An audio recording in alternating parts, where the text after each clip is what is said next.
to the 2013 School Board Candidate Forum. My name is Virginie Jean-Louis, and I am the PTA Council President. This evening was sponsored by the Mount Vernon City School District, along with the Mount Vernon Parents and Community Forum on Education, of course our PTA Council, Holmes Elementary PTA, and Mount Vernon Neighbors United. I would like to thank the candidates who are able to attend. And we're going to get started with brief. I'd like to introduce Mr. Costello, who is our Assistant Superintendent of Business. Thank you. Thank you, Mount Vernon.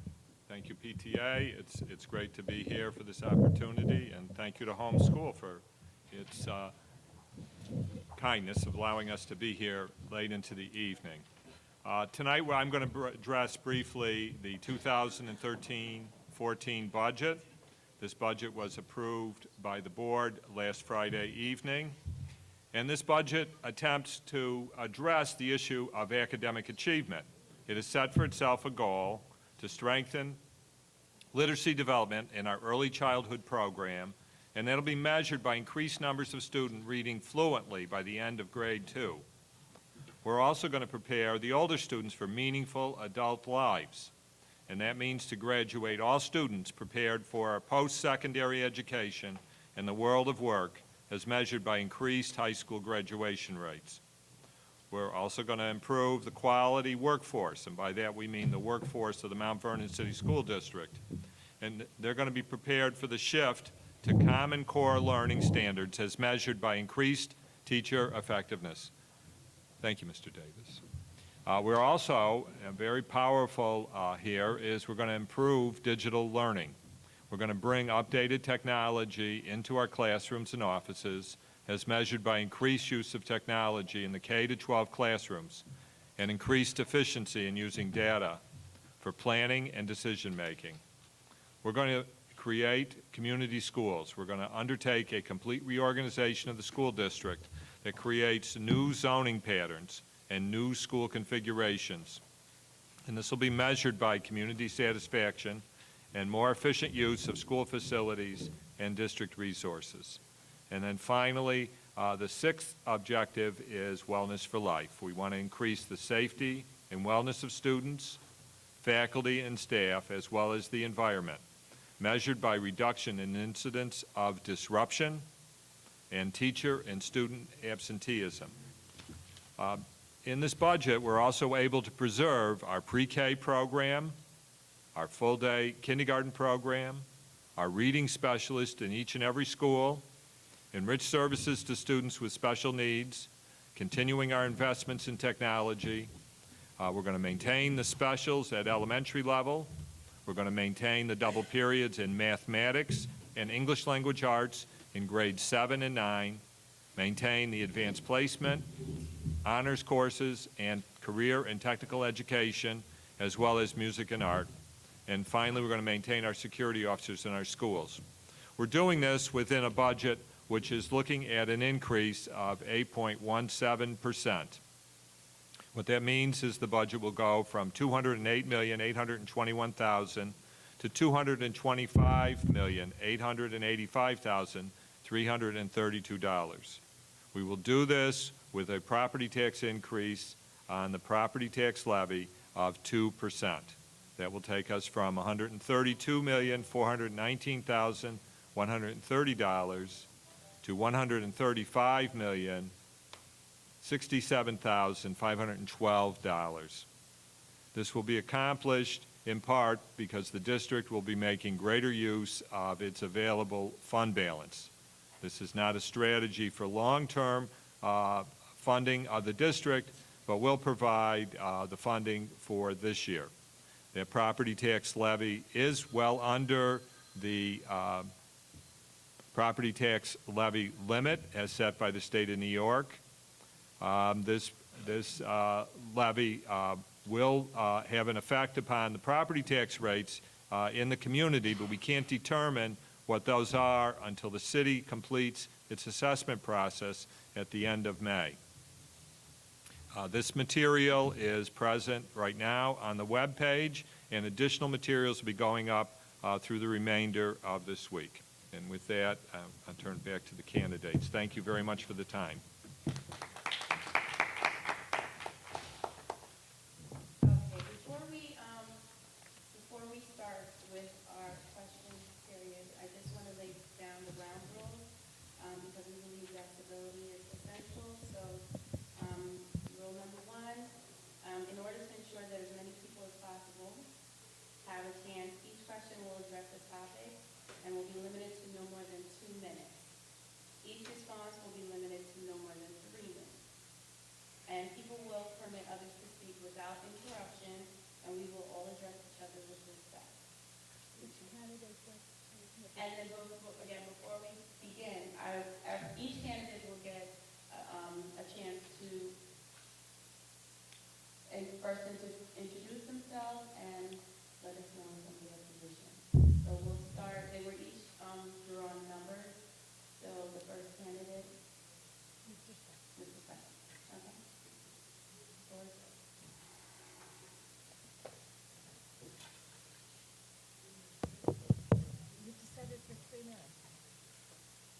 Good evening, everyone.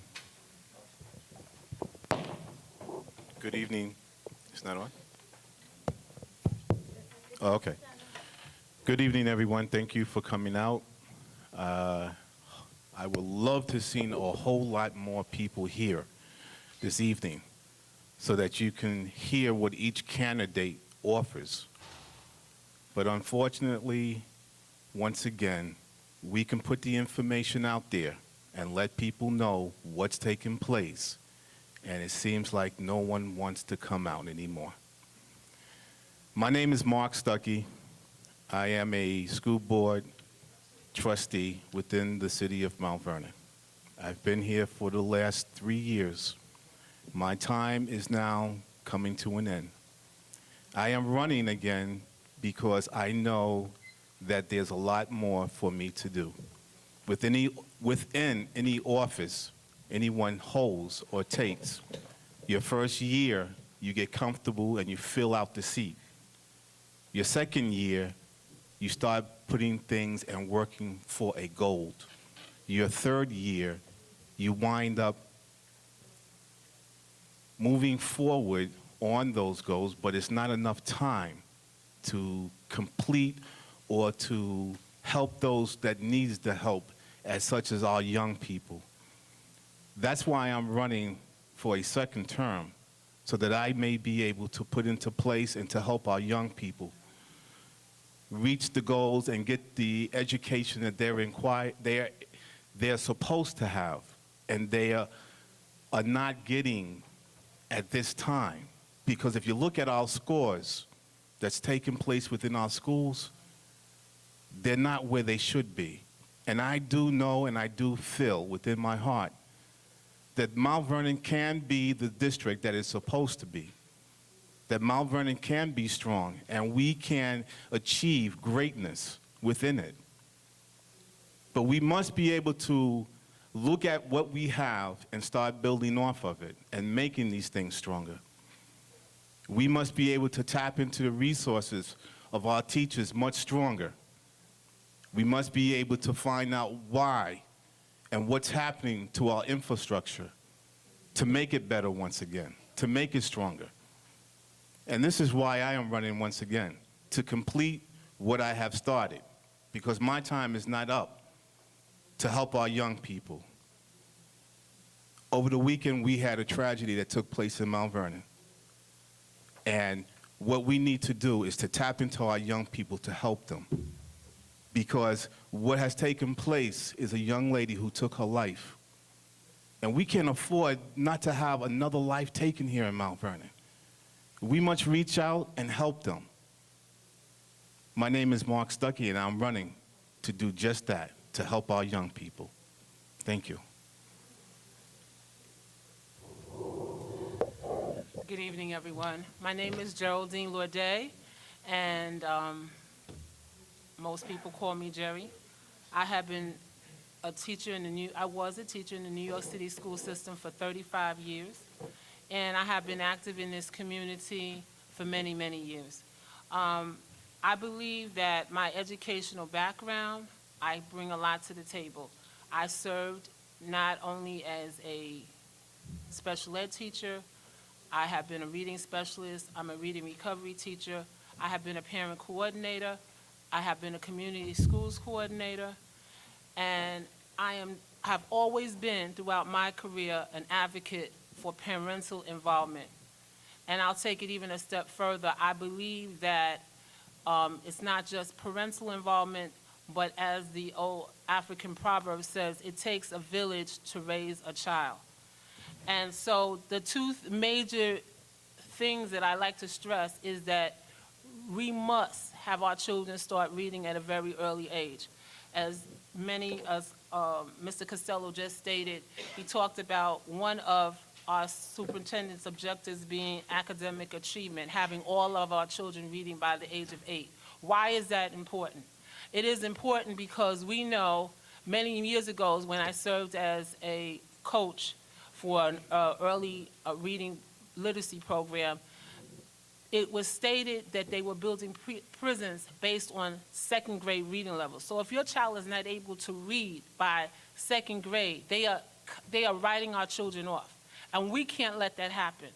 I believe the parental involvement, getting the community in, working with your children, teaching the community how to work with their children in reading, just listening to their children, we can make a difference. We have to begin to think outside of the box. It's not necessarily more money, but it's educating our community on how to work with the community.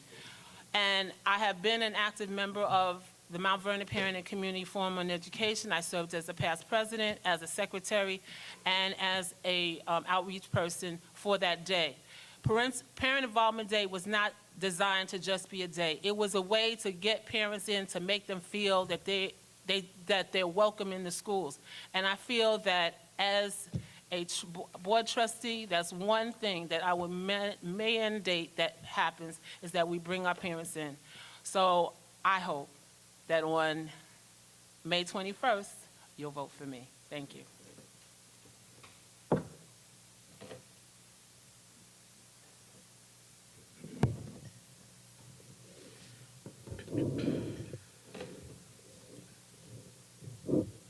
Good evening, ladies and gentlemen.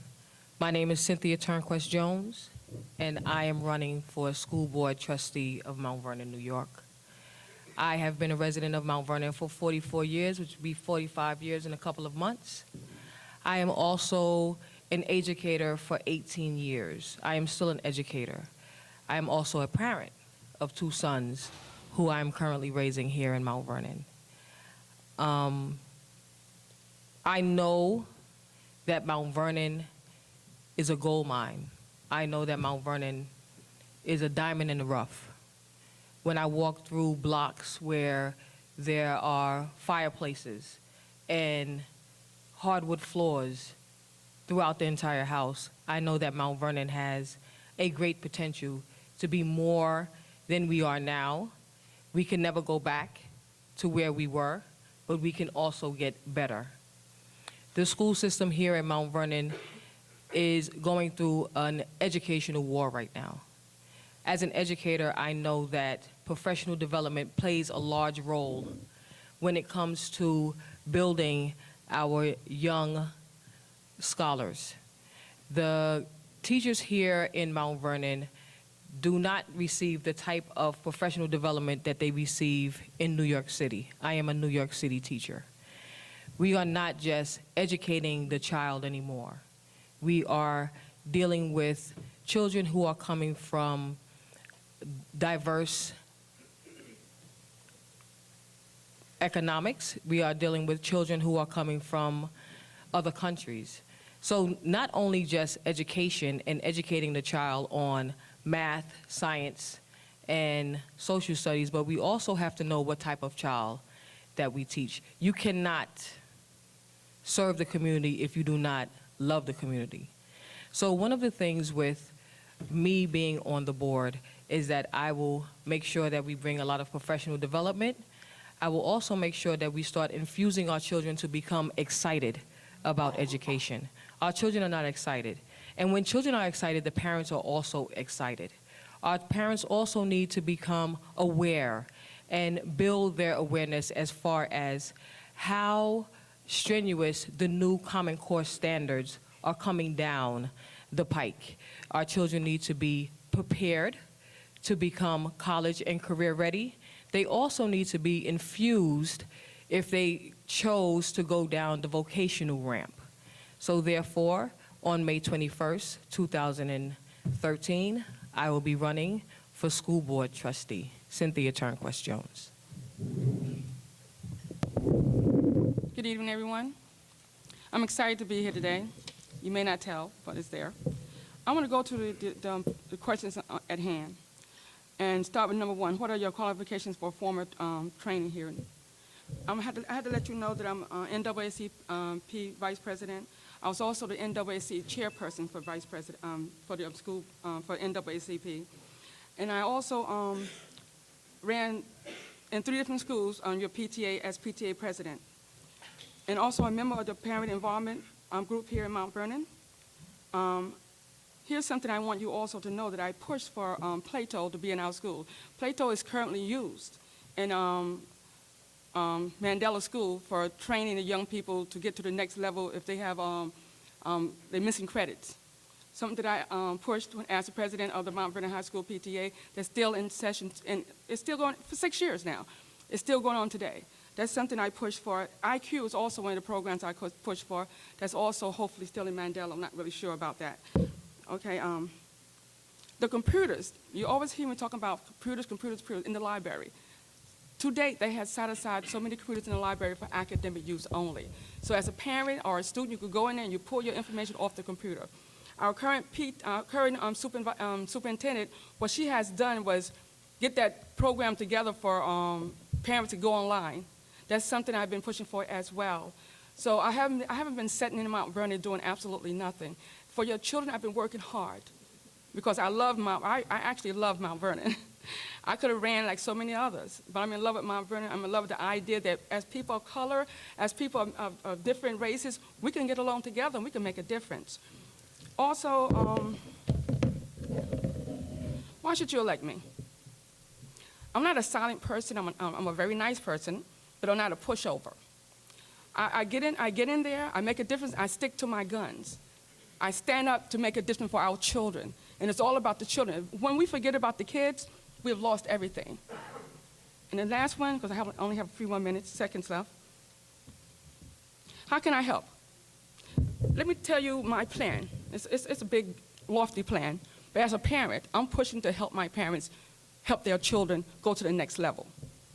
I have educators over here. I have a psychologist over here. I'm not a psychologist, but I wrap myself in. As a parent, we all are psychologists. We all budget makers. We all teachers. So I wrap myself in all those, and I will help my parents get to the next level because it's all about the children. Every parent is not an educator, but I can help educate them to educate their children. Please consider me for school board on May 21st. Thank you. Sorry. Oh, my name is Kathy Brewington. I'm running for school board. I thought everybody knew me. Sorry, I apologize. Thank you. Good evening. My name is Delia Farquharson, and I presently sit on the school board. This is my 4th year as a trustee on the board, and I come with a training as a social worker, but my orientation is as a public servant. I believe in working to help my community and help my fellow man as much as possible. So my motivation for running again to be on the school board is because I feel like I have much to contribute. I believe that I have a sound understanding of what the position is. And what I've done as a school board trustee is I've actually reviewed policy, which is one of the primary roles of a school board trustee, is formulating, reviewing, organizing policy that guides the vision of the school district and provides the direction that the board wants the administration to go. So I have, the first policy that I reviewed when I first joined the board was the policy that is the whistleblower policy. And that policy I thought was critical because we have a lot of whisperings in the community, and so freeing people to be able to speak clearly and honestly about what's going on, I think, is really important. I moved on to the parent engagement policy, which is really critical because involving parents and others in the development of children and the development of our school district is really essential. So why should you elect me into this position?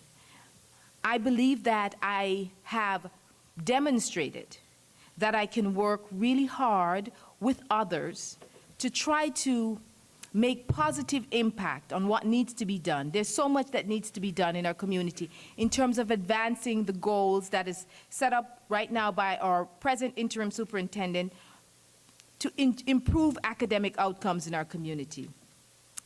I plan to continue working on wellness. I chair the Wellness Committee currently, and as you see, wellness is one of the strategic objectives in our, for our district.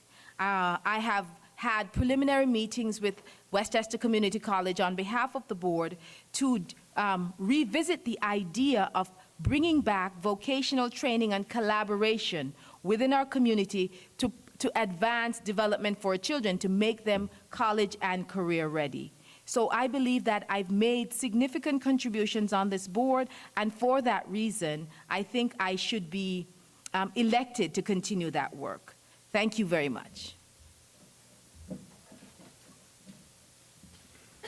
thank you very much. So now we're going to turn it over to our audience. Again, just the ground rules. You have 2 minutes to ask your question. Our candidates have 3 minutes for response. And as you come up, please state your name and your begin.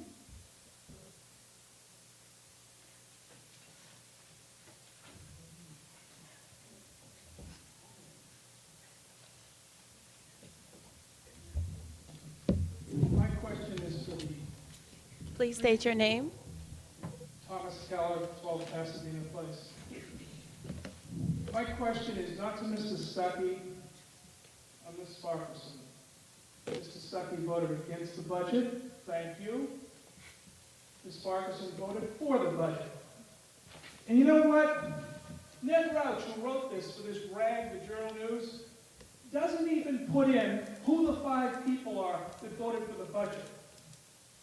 They want to point out the 4 people that voted against it, one of which was Mr. Stuckey, and one abstained. The 3 other candidates, how would you have voted? For or against the budget? 2% tax levy, but what they don't tell you is, because we haven't had any economic development in this town for 15 years, the assessments keep going down, which means when assessments go down, tax rates go up. They're not telling you this, and we won't get the final numbers until June 15th, but every taxing district, county, school, city, knows what's in the court system. They know who's breathing. I extrapolated some numbers. I pointed it out to the administration. A 2% tax levy equates to a 4.6% tax rate increase. 2.6, because assessments are extrapolated and expected to get down from 155 to 151 million. Mr. Costello just gave me another number in the last week or two, a big number, which wasn't in my calculation.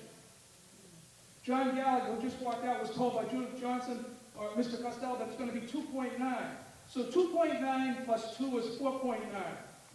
For a house assessed at $10,500, the average in Mount Vernon, your taxes are going to go up. Under my 333, under the new number, probably close to $400. How would you 3 vote? Are you homeowners? Yes.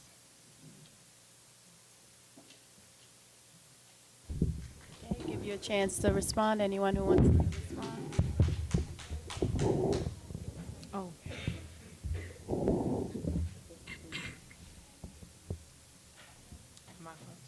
Anyone who chooses to respond. I'll take this opportunity to make a, I'll take this opportunity to put my voice out there. I look at the services the children have lost over the past 7 years. I look how they've been robbed to set up for failure. I look at the programs that have gone out of our district. I look at our children going to college struggling. I look at our children going to college with no real foundation other than what their parents have given to them and the school has given to them. But at the same time, I look at it takes money to make a difference. The rich know that. That's why their children are not in the public schools, they're in private schools. They have private tutors. They know the secret is to help them go to the next level. In order for us to help our children go to the next level, do we sit still and do absolutely nothing? Do we look at the increase that was coming forth for the budget for 2% and say, no, no, no? He didn't say 5%. He didn't say 6 or 20, or even 25%. He said 2%. I'm a taxpayer. I'm a homeowner. I'm a mother of 5 children. One is in Afghanistan at this point in time. 2 are in college at this point in time, struggling, or because this system failed them. But they're hungry to finish their education. They're fighters. They're fighters because their mother is a fighter. They're fighters because their mother don't roll over and play dead. 2%, not 25%. I would have voted yes, sir. I would have voted yes. For the sake of our children, for the sake of keeping things in our classroom, I would have voted yes. I agree.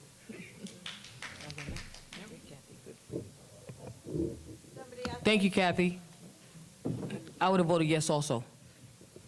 I looked up the word increase, and the synonyms for increase means multiply, pump up, expand, boost, and to make greater.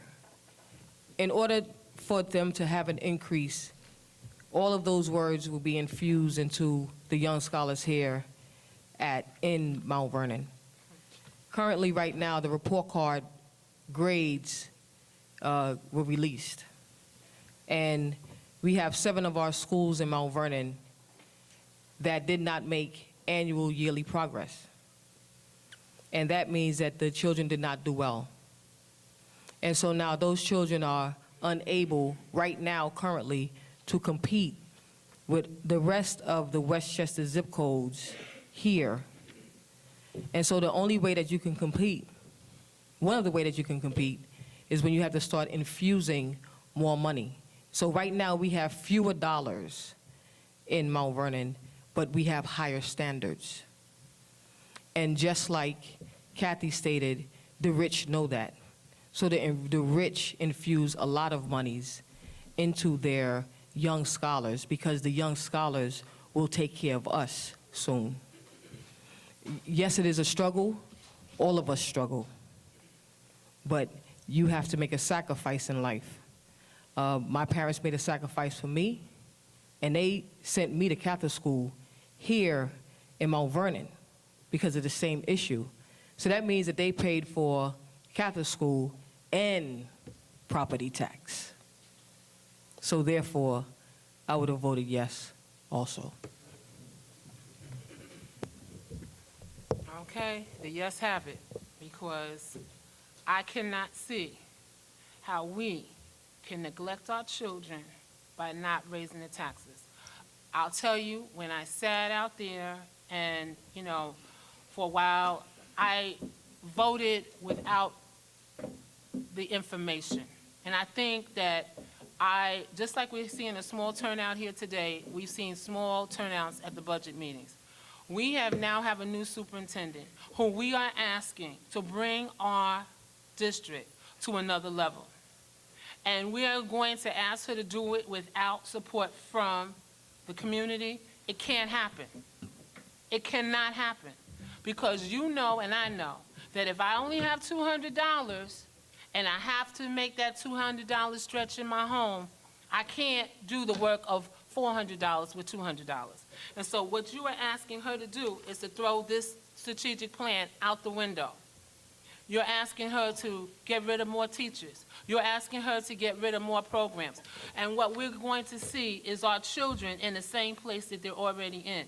Now, what we really should be upset about, what we really should be calling for, is a different way to assess how our children receive the funding that they need. This was not something that I don't really have that knowledge, but knowledge is power. I've heard Mr. Goodsight talk about it at meetings before. I think I might have heard you talk about it. But I've heard this discussed many times. Education is my thing. Everybody has a thing on this panel, okay? But I stay in my lane. There's certain things I know about. And if I want to know information about taxes and programming and stuff, I go to an expert. I sat down at the feet of those people, and I heard this lady pour out to us her heart as to what she was seeing, what she saw that was needed in this community for our children. And as a person who has no children, but who has a love for children and sees the necessity for it, so that we can increase the graduation rate, so that we can have more schools like homeschool that was number 7 with black children achieving. That's what I want to see. And we can't do it without raising the taxes. And if anybody else knows another way to do it, then you need to let us know. But other than that, make an informed decision for the children of this community and get as many people out to come to these meetings so that they can make an informed decision. And if you can hear what we heard and still vote against the taxes, then you do that. But then your hands will not be clean, because the children are the ones who will suffer. Thank you. Hi, again, on March 5th, a group of young people, scholars from Mount Vernon, went up to Albany. And they went up there, they represent this school district. I'm telling you, they were awesome. They sat in on the assembly while they were in session. They were awesome. Because of that, I'm claiming it because of that trip, our kids got 4% increase over everybody else. Because they stood in the gap with Mr. Gary Pretlow. Okay. Mark and Delia, would you like to respond to let us know what your position is on this topic? Because I know I think we you guys voted our brought it. positions. No. We voted our positions last Friday.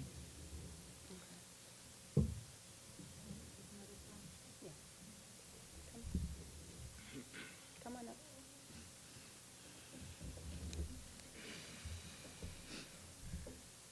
Good evening, ladies and gentlemen. My name is Wilma Frank. I have been living in Mount Vernon for over 30 years. I came up here because I respect your point of view about you will vote for the property taxes. I understand you are educators. But let me tell you something. And homeowners, don't forget. And homeowners also. But some of you are still working. I am a retiree from the Health and Hospital Corporation for 25 years. And every time the taxes go up, my cost of living goes down. Because it's very, very hard for senior citizens right now to pay this type of property taxes. We understand that you need money to operate, but you have to understand that we are struggling too. The homeowners could hardly eat because of the school taxes. It's the highest in Mount Vernon, as you already know.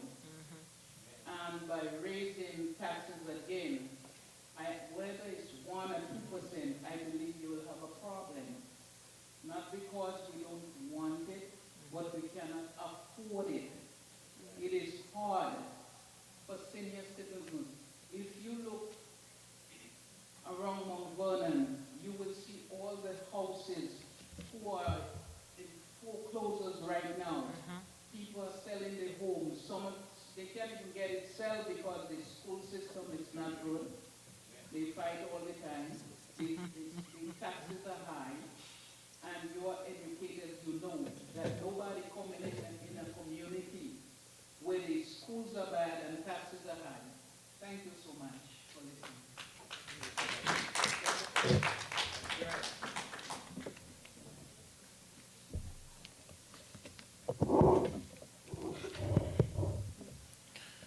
To respond to the statement that you just made, ma'am, the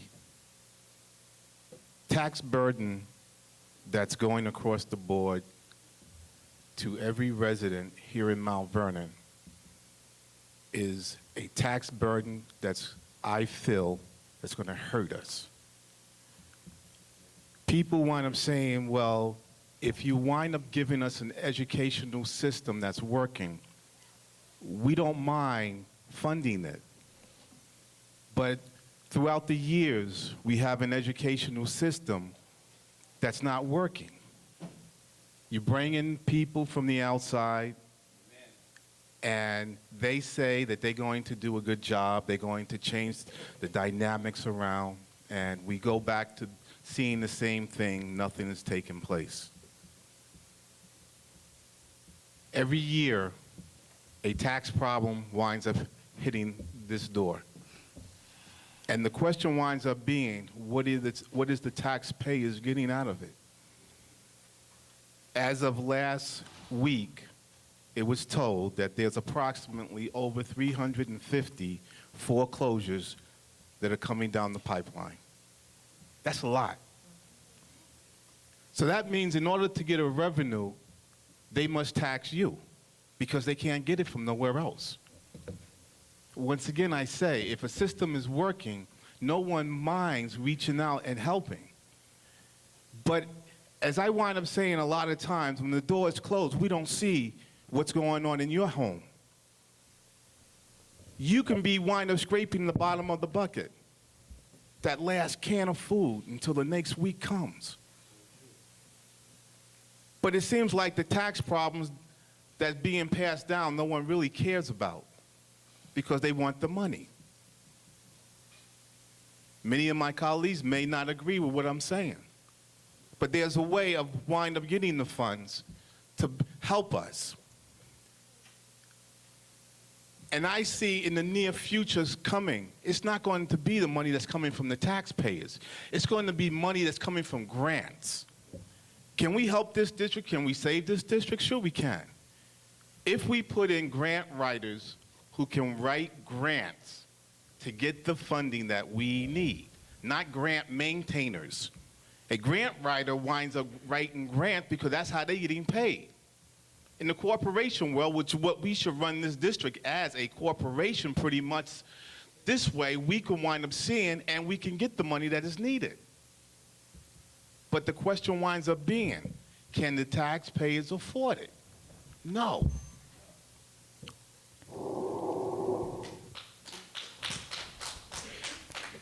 So public education is funded in three ways.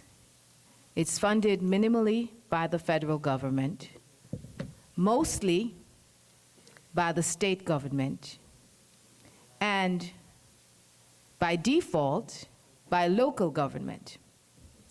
The fact is that with the economic conditions in the country and globally, what we find is that there's not enough resources to meet all the needs. And what has happened in New York State is that the governor has chosen to move the burden of funding mandates in education by moving that burden to local taxpayers. So, Ms. Frank, I understand, I really do understand how difficult it is. And I am sorry that you have to pay this $400. I really am. But the fact is that what can we do with our children? What are our options? Do we just let our school district go to pits, and then as our school district goes, so does our property taxes?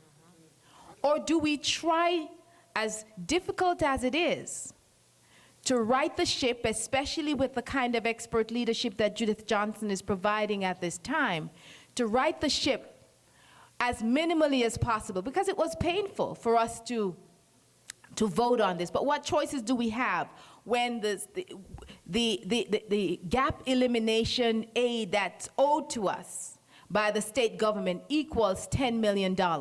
If we got every penny that was due to us by the state government, we would not need to raise your taxes. So then what can we do? We must mobilize as a community, and we must send a strong message to Albany. We have to write the governor.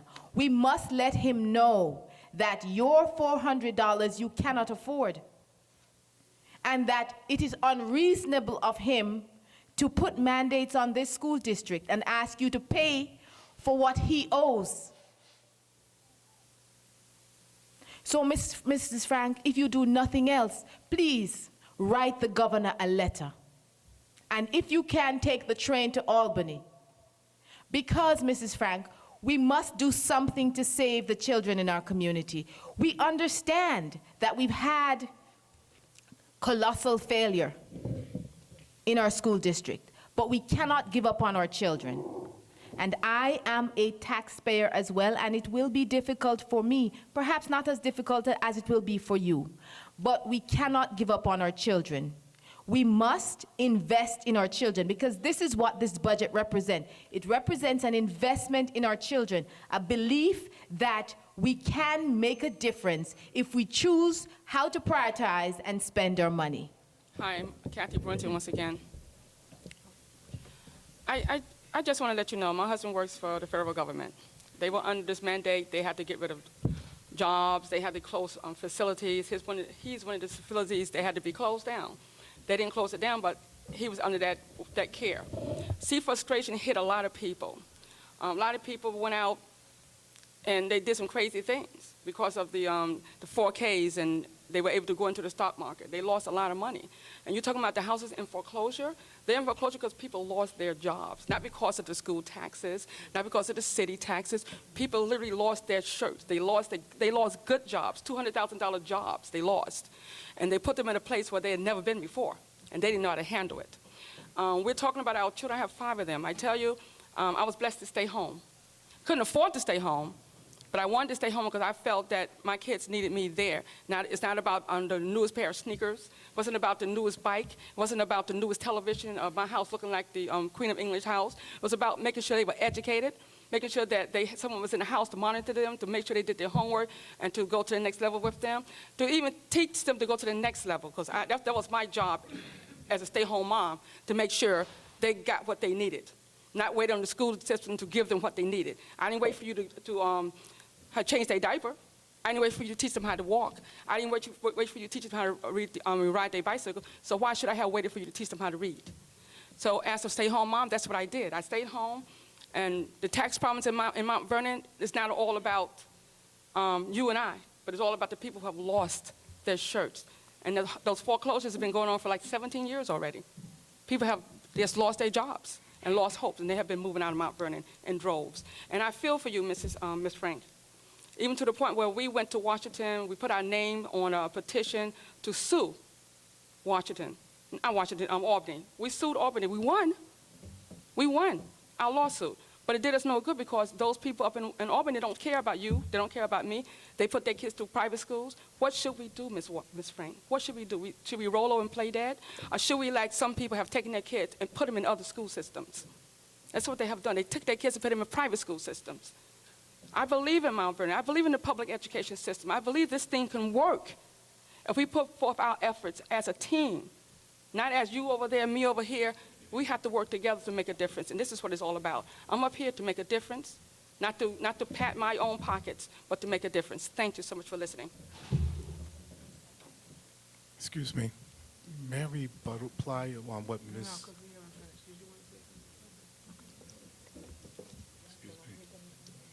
On what Ms. Parkinson said. Ms. Franks, last year, a group of us went to Albany. It was about 10 buses that left Mount Vernon to go to Albany. I say this to say one thing. If you want your voice to be heard, you have to get up and you have to do something. We had 10 buses of young people from this district who went up there. It's always been said that Mount Vernon doesn't come out.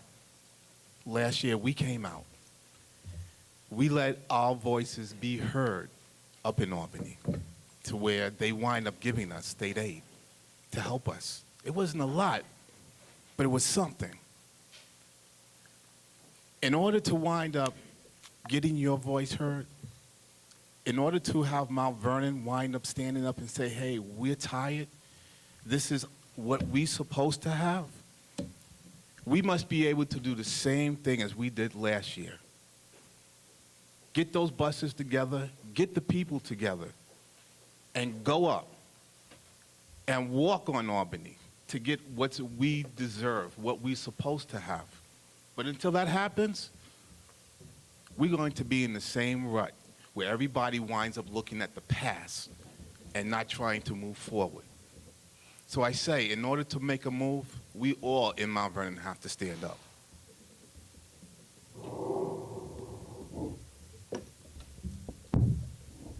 Ms. Lorde, did you have any response or, no? Okay.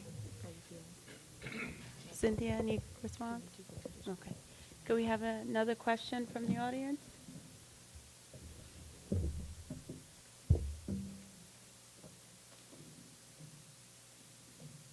Good evening. My name is Langston Clark. I live at 1 Kingsbridge Plaza, resident of Mount Vernon for 41 years. Ms. Parkinson, thank you for voting for the budget. To play politics with somebody's education is the worst thing you can do. Presently, there will be 365,000 immigrants coming in the United States to do the technical jobs and engineering because we don't have the qualified students. You have to invest in your children. I sent my 2 boys to Mount St. Michael when I was not satisfied with how the middle school was running. I invested in them. And my family served the public. My wife worked at Mount Vernon Hospital for 40 years as a registered nurse and a midwife. I worked for 1199 Union for 20 years and organized Mount Vernon Hospital. We know struggle. My daughter is presently a cop with NYPD, and my son is a detective in Mount Vernon. They have a foundation with Mr. Pritchard, Mr. Duffy, my son. And they have taken students to China 3 years. My wife and I went twice at our own expense. I improved my house.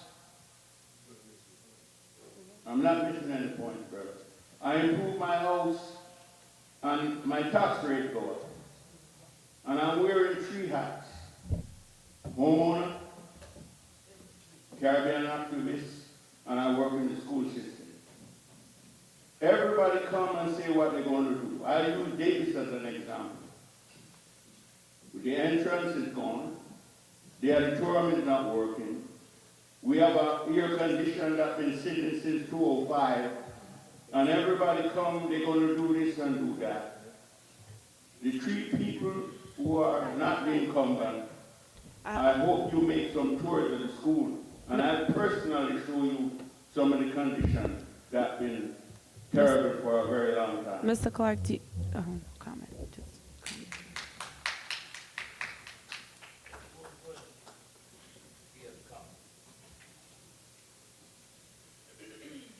See, Nathan, that was Friendship Church and I'm Black Jersey. I'm very much concerned, we are concerned about this upcoming election, particularly about the candidates who would be chosen as relates to your stand with the current superintendent of schools.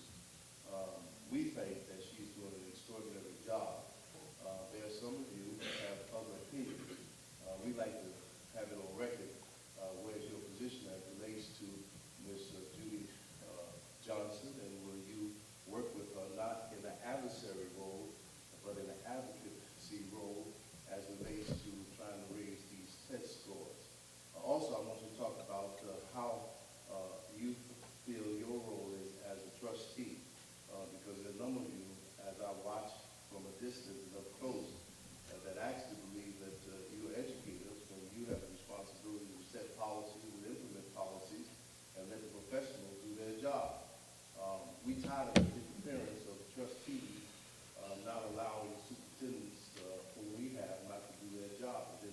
job, then you should question them. I want to know your position as it relates to our current superintendent, as it relates to your understanding as your role as a trustee, because we need to know. Because whoever we're going to support in this election, and we will support candidates that understand their role and will give 100% support to the current interim superintendent. And by the way, let me say something. In regards to the 2%, we see that 2% as a necessity to continue to provide quality education. Our school district is in dire need. We have made some terrible mistakes in the past without giving the proper funding. Now it becomes your responsibility as trustee to ensure that the money go to educating the people, our students. So you have a tremendous responsibility, and we look for you to do that. You have no problem. Well, as a parent, let me. You don't pay any taxes, so what do you care? That's a lie. You're in your church. Okay, give the candidates a chance to respond, please. And stop disrespecting me. And stop disrespecting African American people. All right? You go to meetings, you're very disruptive, and you're rude. Candidate. Scared of you. All right. Why don't we do it, okay, go ahead, go first. Hi, my name is Kathy Brunson once again. Let it go, let it go. I tell you. Why don't we go in order? Well, everyone's gonna get it. I want everyone to respond to that, so. Thank you, sir. Again, your superintendent, my superintendent, the superintendent of my children, has infused me. She has re-energized me. She has given me new devotion when it comes to our children because she has allowed me to speak. She has given me back my voice. I don't go into the boardroom anymore. I have to keep silent. I don't have to go into her office and wait for years for an appointment. So she has re-energized me. That's why I'm so enthusiastic about working with her. That's why I'm so enthusiastic about working with this community once again and helping our children, not just my child, but our children go to the next level. And I think it's all about her doing her job. And me being able to go forth and set policies to start up services when it comes to maybe cheering a team. Because I believe they have chairpersons on the board. Okay, so I could cheer one of those particular teams. I could, cheer the PTA. Who knows? I think we can do a phenomenal job under her watch. Phenomenal as a PTA. And I think we can make a difference. And it's all about having our voices heard. And my voice it's never been really silent, but it's been quiet because of who individuals on the board. And I don't want to disrespect myself by disrespecting them. So that's why I am today.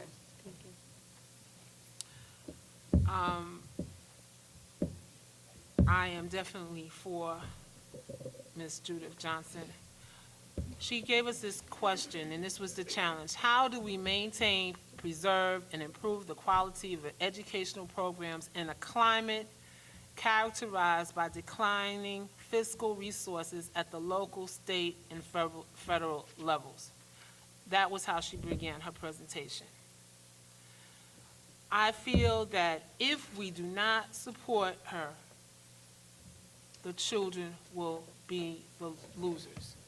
Our community will be the ones who will lose out. This plan that she has will be all for naught.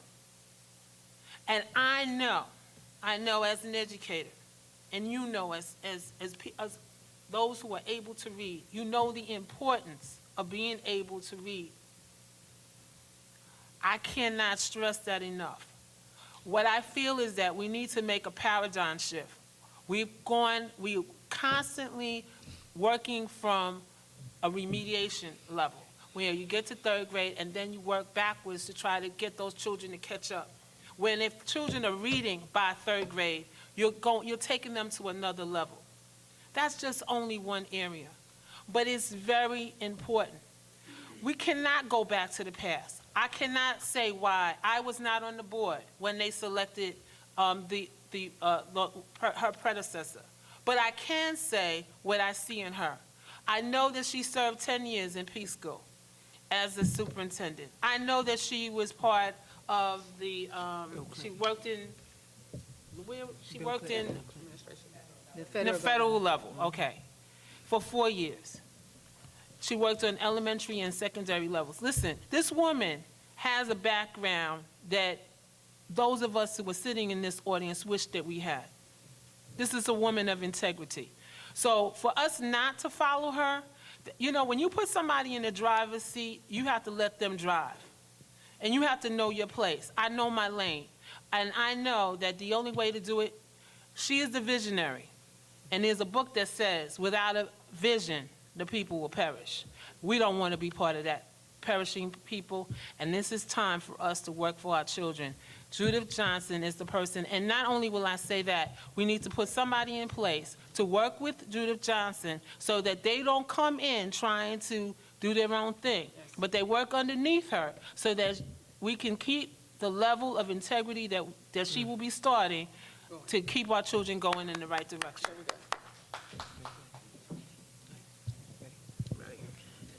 Cynthia Turnquest.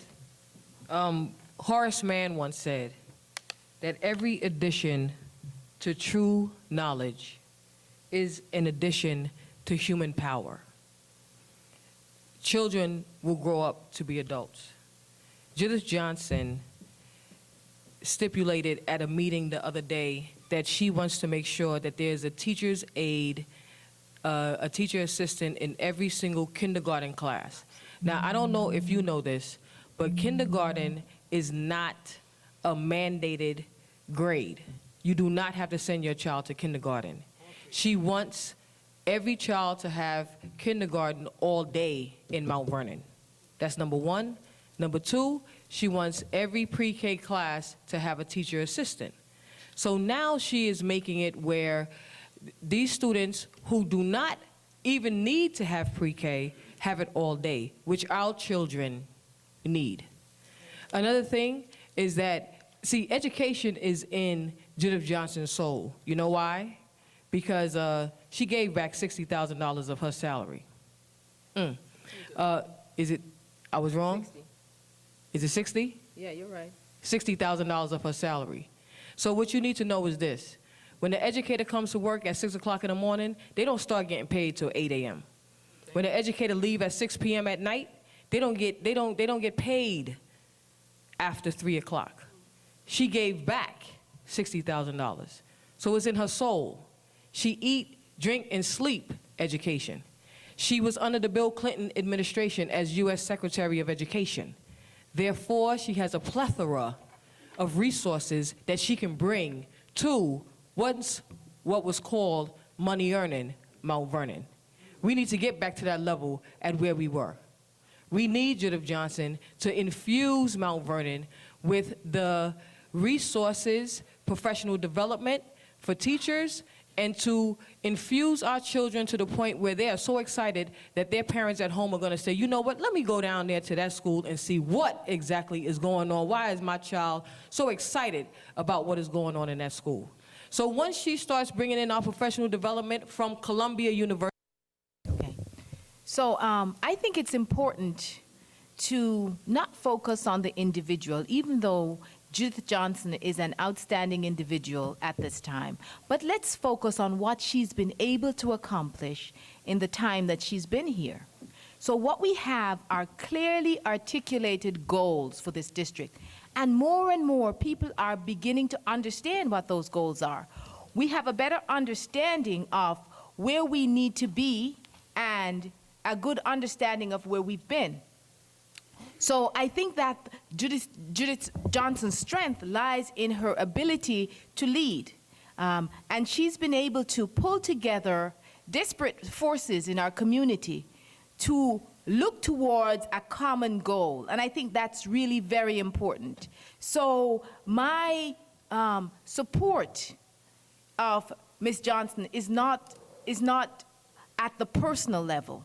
It's the fact that she has identified very clearly for us as a board and as a school district what we need to do in order to shift what's been going on in our community. So we understand that we must invest in our children, we must invest in pre-K, we must invest in literacy if we want to turn academic achievement in the right direction. So the fact is that understanding where history is a good teacher, and understanding that as a community we need to invest in our children is critical for all of us who want to be on the board. The board's role, as Bishop said, and Bishop, I had that in my introduction, is policy making and identifying the vision. Our board, most recently, I've only been on the board for this, this is my 4th year, has not done a really good job of articulating a vision. But under Judith Johnson's leadership, we've been able to identify clear goals that we want to work on, that are clearly understood. So I think it's really important that we focus on where do we want to go and how easy is it for us to buy in, to be committed to what has been identified as the goals, as a community, as a board, as a school district, and know that if we can commit to and put our shoulders to the wheel to work on these goals, that we can see changes in our community that will benefit academic achievement and benefit the long-term outcome for our children and our community.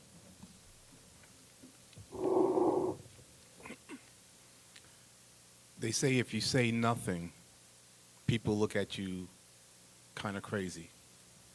They say if you do say something, you're a bad guy.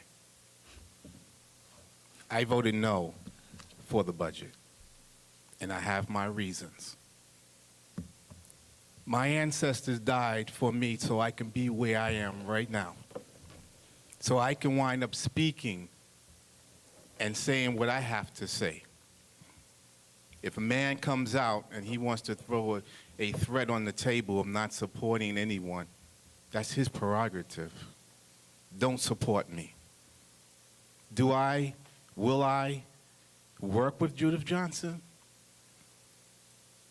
If she does the right thing for this district and for the children. Have I opened my hands and reached out to her? Yes, I have. Was my head sliced? Yes, it was. I'm not against education. I want every single child in this district to be educated just like yours was. They have that right. They're entitled to that right. I will do anything that I possibly can, as long as God gives me breath, to make sure the children of this district have what they're supposed to have. If Ms. Johnson is doing what she's supposed to do, fine. If she's not, I will let everybody know about it. I don't see why we have to be top-heavy once again, like it was when we had a previous administrator here. Spending money recklessly. I cannot see why we have to have people who coming in here who's supposed to be educators and don't know the area that they're working to help out to strengthen up.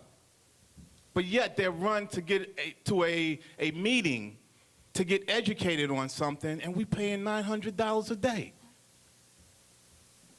That's ridiculous.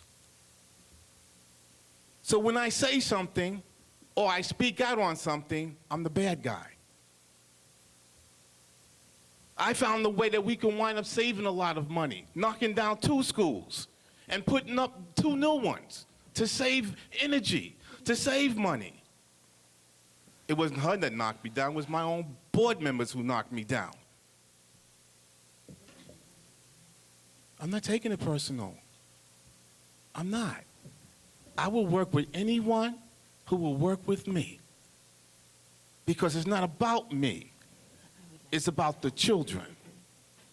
And I say that now, and I'll say it tomorrow. Again, we go back to how a board functions. The board is a board of 9, and majority rules. So the board is 5 votes makes the decision. Individually, we have no power. Individually, our votes do not count. So it's 5 votes that carry the motion.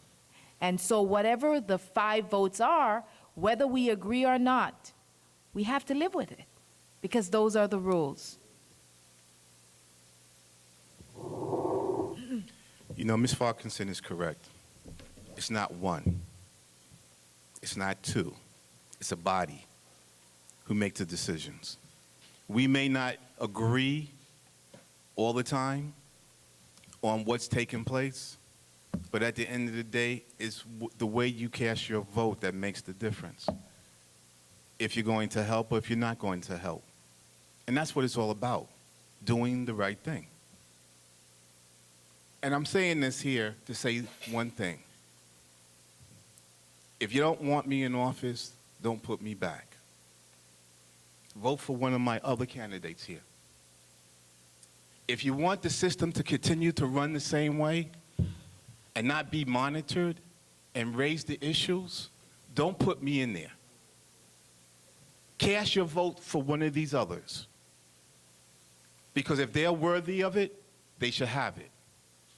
But if you want the doors to stay closed and people not to let you know what's going on, then there you go. But if you want to see what's going on, I'm going to keep doing what I have been doing for the last 3 years, letting you know what's taking place.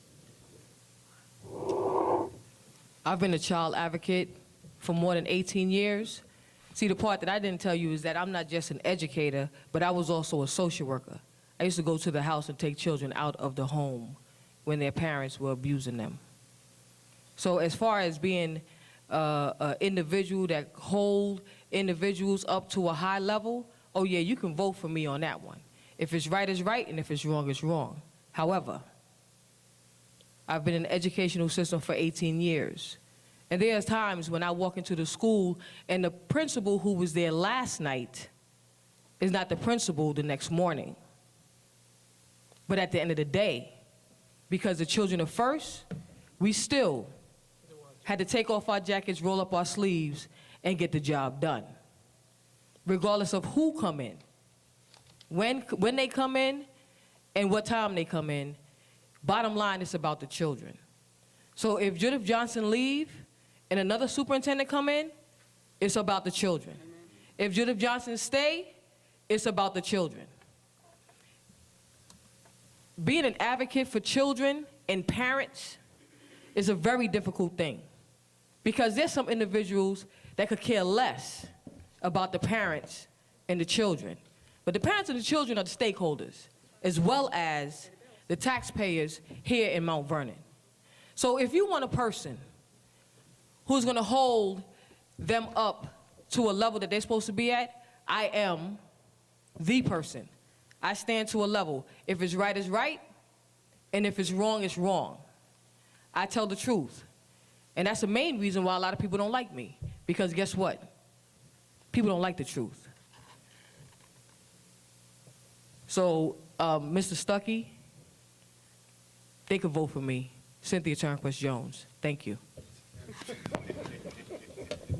Hi, my name is Kathy Brunton.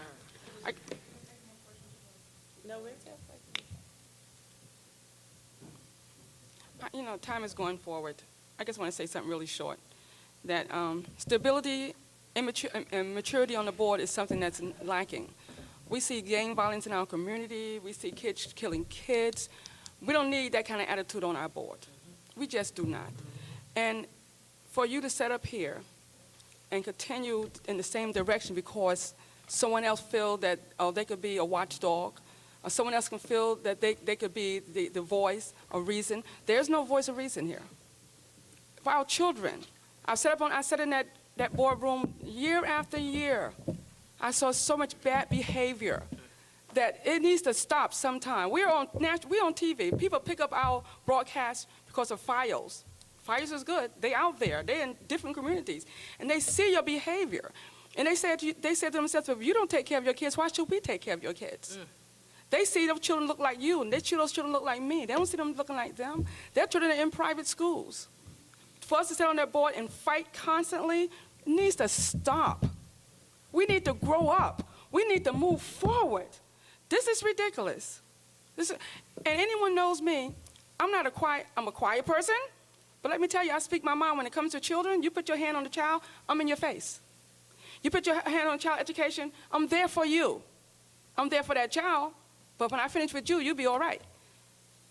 But it's not all about being quiet. It's not all about being a yes man or a yes person.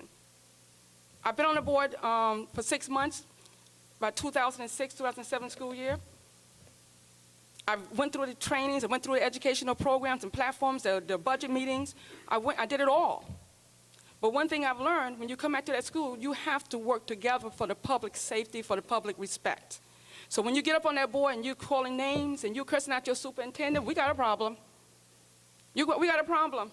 This is a beautiful woman. We don't need to tear her down and kill her. We just do not. We just do not. And it's a shame things are going the way they are. 5 votes last year almost killed our whole school district.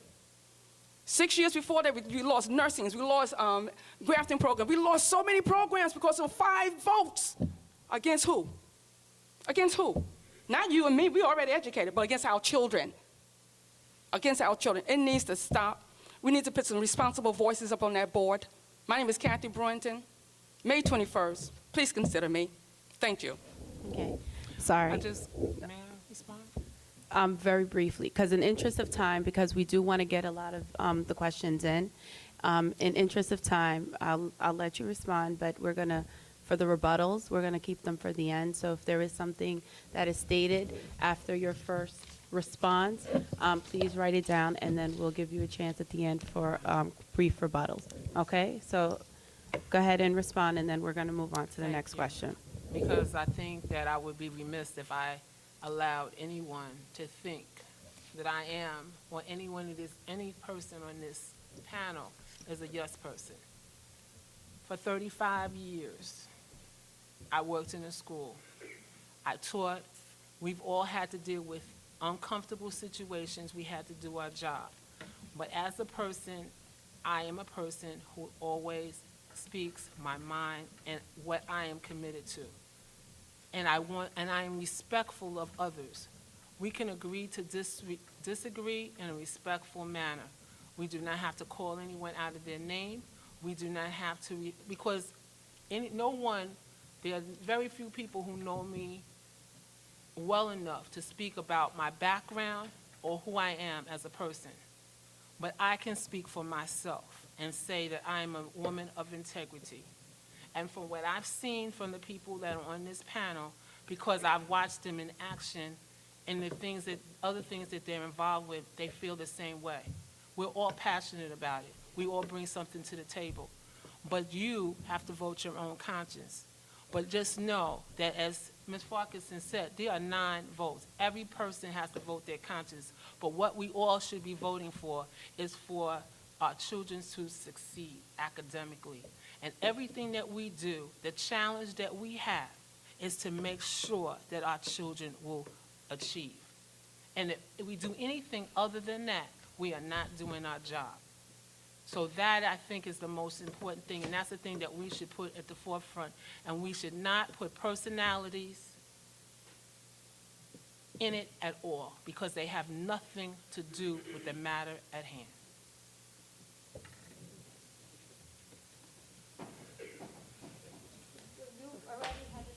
Right. It's okay. No, right, no. It's okay. It's okay. We will allow you to speak again, but we would like to get people who have not spoken as of yet to get a chance first. It's okay. Well, I don't think there was a line. We didn't have a line. We didn't have a line. It's okay. I just want to commend everyone that's up here. I think it's an excellent thing what you're doing. I realize that many of our candidates are very, qualified as far as working with young people, and your resumes are wonderful. You have social workers and stuff. What really interests me as someone in the community is the rapport with the young people, and actually directly dealing with the young people. For example, if you're walking in the streets and a young person sees you, and will they recognize you as somebody that's in and out of their school system? Will they recognize you as somebody they see on a daily basis? Will they say, oh, hi, Ms. Farquharson, how's it going? Will you be able to greet that person? Because often we speak numbers and we speak qualifications, but we really don't have a rapport with the children. So what I would like for the candidates to be able to express is what direct involvement you have had, and have you been to schools, whether it's the community sports, which is something I'm passionate about, what direct involvement you have had on a day-to-day basis, and especially that you're going to be taking on this position. You may have 9 to 5s, you may very well never ever enter into one of the schools. So those are some of the things I would like to hear from you all. What comfort do you give the community that you will be able to directly be involved with the child, and not just the administrators and those people who make decisions, but the direct involvement with the child. Is that clear? Yes. Yes, ma'am.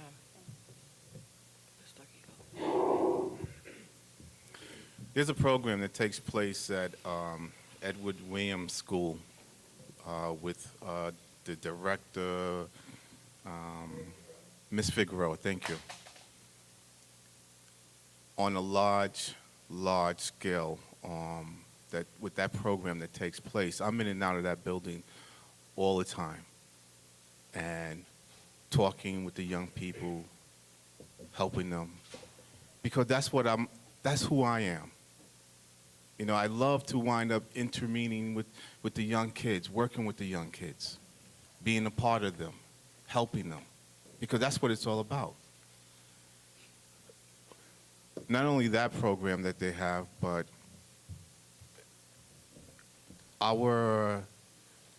we have a program in for the homeless, and I wind up being a part of that and helping to get vendors to donate, to help out our young people who needs help. I go around and I ask people to donate, and I pull the resources that I can pull in for that. I have come in contact with a lot of our families, and to be a part of their lives.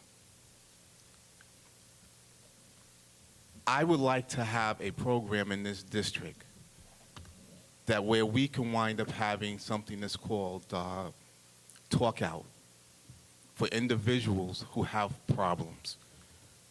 Because a lot of times the school district cannot wind up reaching out to those students because they're trying to keep it private because of whatever's taking place within the home. And to do it within the school settings, a lot of times it doesn't work.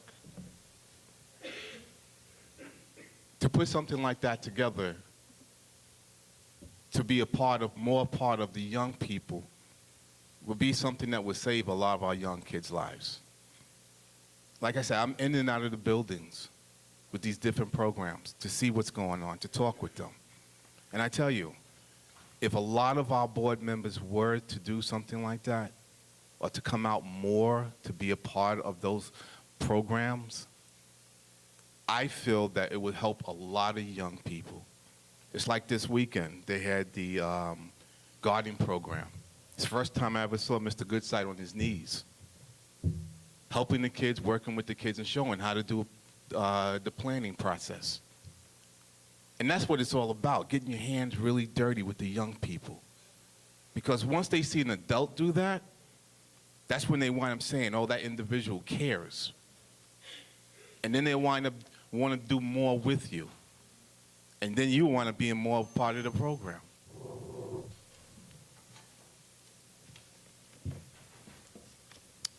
Currently, I'm vice president of an organization called DO. DO was named after a young man by the name of Douglas Everston Williams. He was murdered about 4 years ago on his way home from school. He was stabbed. His mother, who was a student at the school that I attended, and Douglas himself were both students there, and we reconnected. I actually reconnected with her at Parent Involvement Day at Mount Vernon High School. And she started an organization. She turned her pain into gain for the community. And so I work with her. We have a Friday night activity where the kids come in. We have different topics. Different members of the community come in. We work with them. This coming May 23rd, we will be celebrating again. And what we do is we bring in other community members who may have lost a family member tragically, and we celebrate life, because what happens is that when things happen to people, we need to be able to turn those things around and make it work for the good of all. And the other piece that I'm working on is starting an early intervention reading program, which will not only teach the young children how to read early, which I want to work with high school students, parents, and also involve the parents and have a parent program so that parents will also be educated. We have a large Spanish and Portuguese community, and we want to make sure that those parents will be educated on how to work with their children as well. I'm working with one of the churches in the community, and I believe that if every board member, every church adopted a school, we can have more of those programs starting in all the schools, because to me, education is the key. So anything I can do to get children reading, that's what I want to do. So, that's it. My godson was murdered here at Mount Vernon in 2009. He was stabbed several times. And since then, I started sitting with the mothers whose sons were all murdered as well. And with that said, I started trying to infuse some type of courage in them, because they didn't have any faith in regards to our police here in Mount Vernon. And they started an organization called Mama I Am. So I'm a member of Mama I Am, although my sons that I gave birth to are alive. My sons from Mount Vernon are in the ground. We had a rally at the Dole Center last summer. We left Mount Vernon and we went out to Harlem and spoke to the Honorable Hafiz Muhammad. And he brought everyone here to sit down and talk to the children in regards to the large number of killings back and forth with Jamaicans and Americans here in Mount Vernon. Because of that, I noticed that the mothers were missing something. They were missing mothers. And I'm a mother from a mother. And so therefore I started the BUMP, which is the Brown Urban Mother Partnership, and where I am reaching out to mothers with mothers who I know.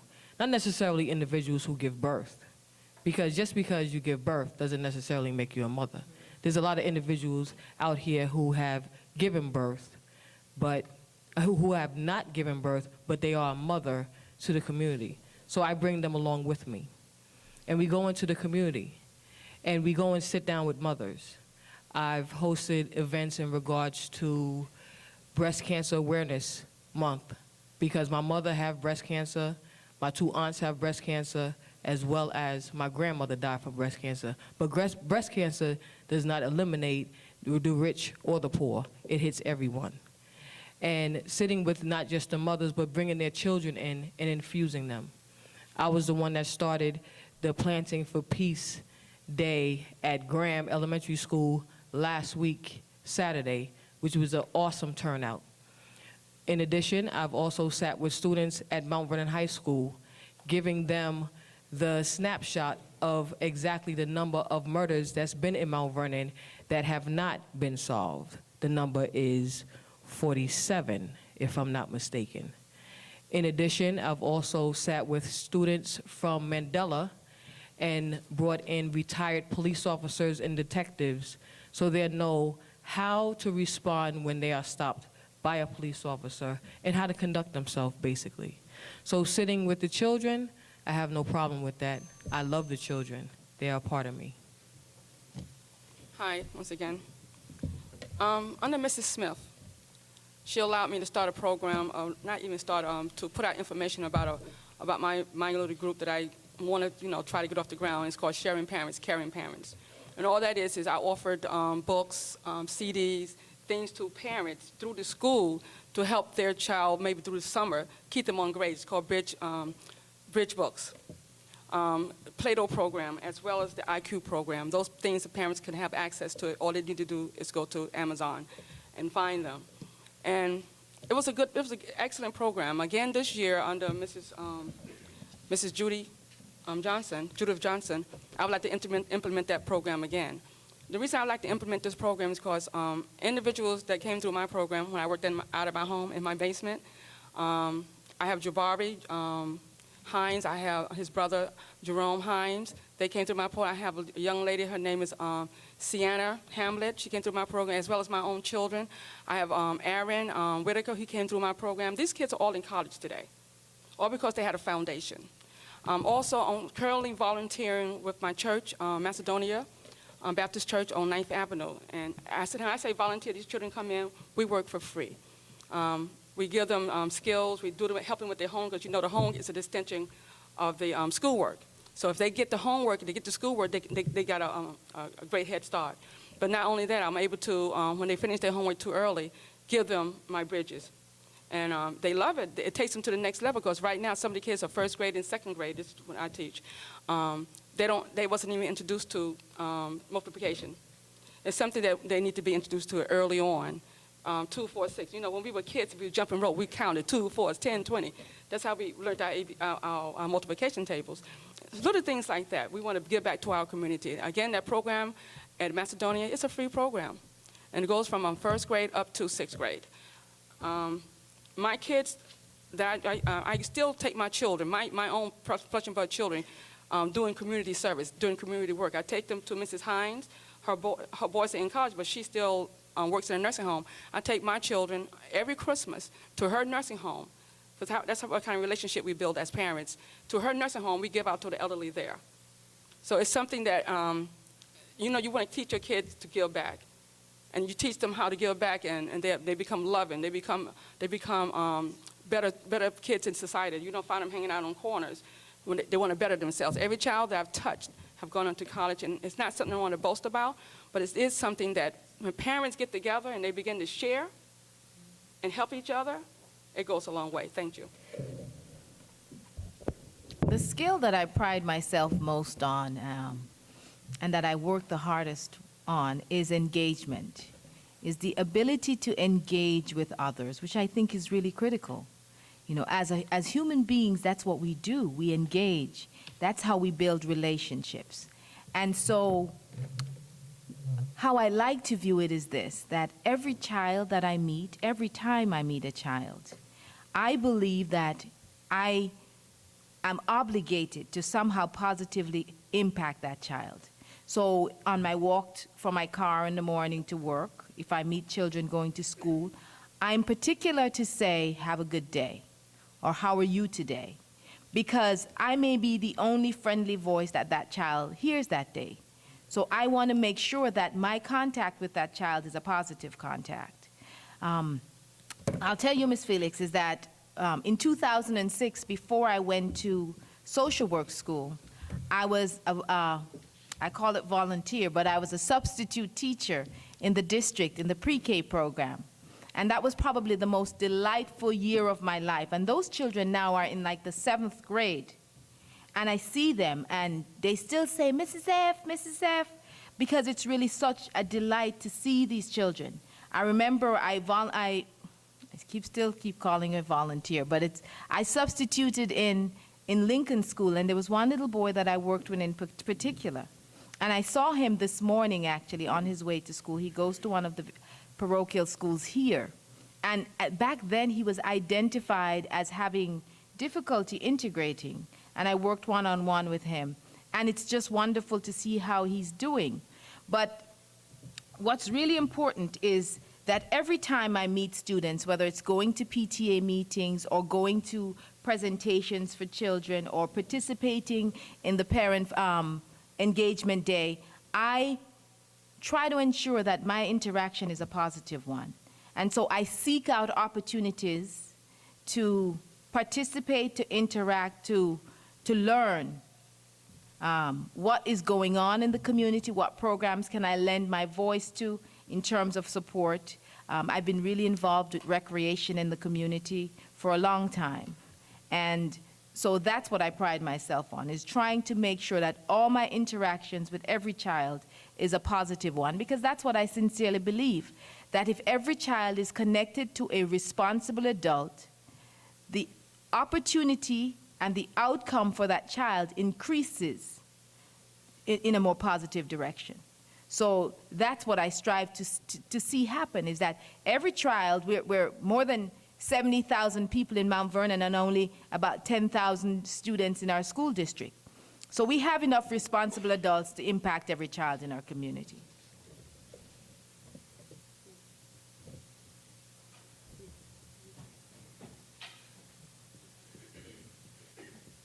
My name is Robert Latimer, I live at 3 Park Lane. Today, I went to my insurance agent, and I got a discount on my homeowner's policy and my car insurance. Now, I want to know if you can cooperate with the City of Mount Vernon government and the Board of Ed and get some discounted services, like if you have to buy supplies, you also get together and buy supplies together. Because the other day I was over at the City Hall and I see our marked truck parked right there at City Hall. So they must be doing business with City Hall, and then our marked truck is parked over here at one of your facilities. So if you can combine with the City of Mount Vernon and get some reduction in these costs, some of our costs will go down, especially with our mark. So you buy machines and paper supplies, pens, pencils, and all that kind of stuff. How come y'all can't cooperate with the City of Mount Vernon to get a reduction in cost by buying together, like a group or something like that? Is there any idea or anything that you can do together with the City of Mount Vernon to reduce some of the costs that you buy all the same supplies? Yeah. So somehow, if we get together with them, you can reduce some of the costs. Right. So, they pick up your garbage and you let them use the facilities, stuff like that. So more cooperation will bring our costs down and keep our taxes down. So is anybody up here with any ideas Yeah. with the City of Mount Vernon to reduce our costs? That is already in the works, Mr. Latimer. That's already being explored between the school district and the city to how we can share services. So that's already a plan that's being developed. I have to just add my voice to that. Several years ago, it was my desire, I guess, to push those particular services. I was an intern individual on the board at that particular time, and I pushed those services between the water department and Mount Vernon, the garbage department in Mount Vernon, because years before, they were doing those things. But somehow, under the new current administration, those things ceased. So when I came back on board, those are things I kind of reintroduced the board to. And the city, of course, because if they're allowed to use our facilities for the summer programs, then they could give us reductions or even trade. And that's how it's been going for the last couple of years.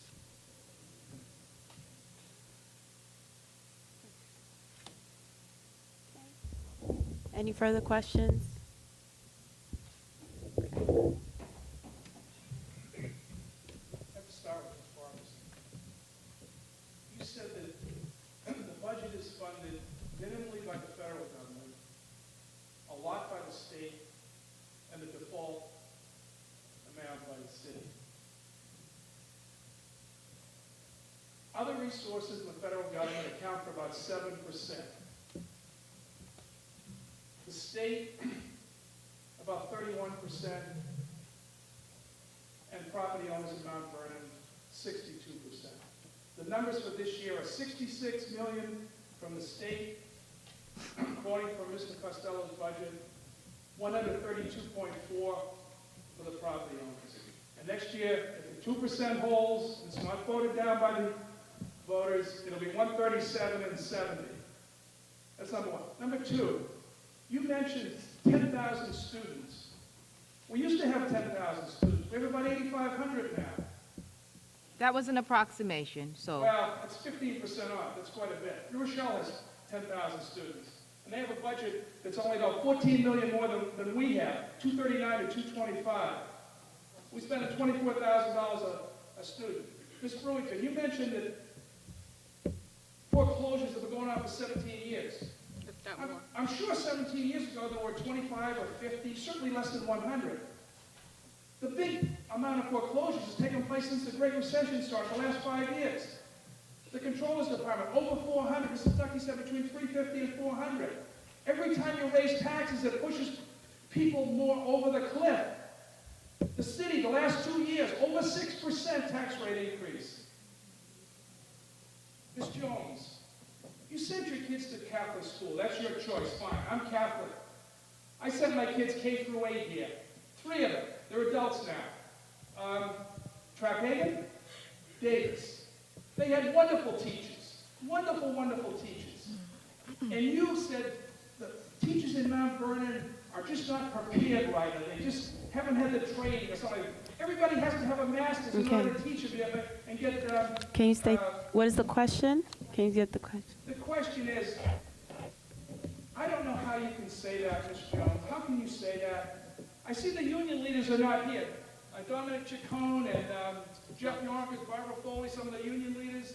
So it really should be up to the people that are on the board now to defend our teachers over her criticism. You missed the good side. Francis Wynn on Julie. Whiteside was here. Crump is here. Defend our teachers. It's not the teachers' fault. I didn't say it was the teacher's fault. That's number one. Number two, my son, Kobe Emmanuel Jones, attends Graham Elementary School. Earl Michael Jones attended Graham Elementary School, and he was beat, chased, broke his glasses, books thrown at him. And he said, "Mommy, Daddy,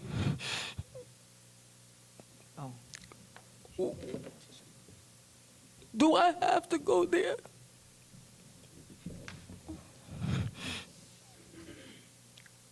Because I took them out of Our Lady of Victory, because I felt as though that they were not teaching them.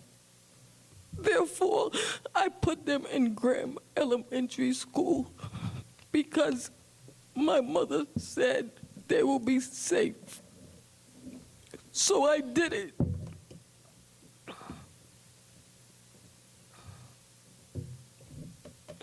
When they got to Graham, Earl could hardly read, and Kobe.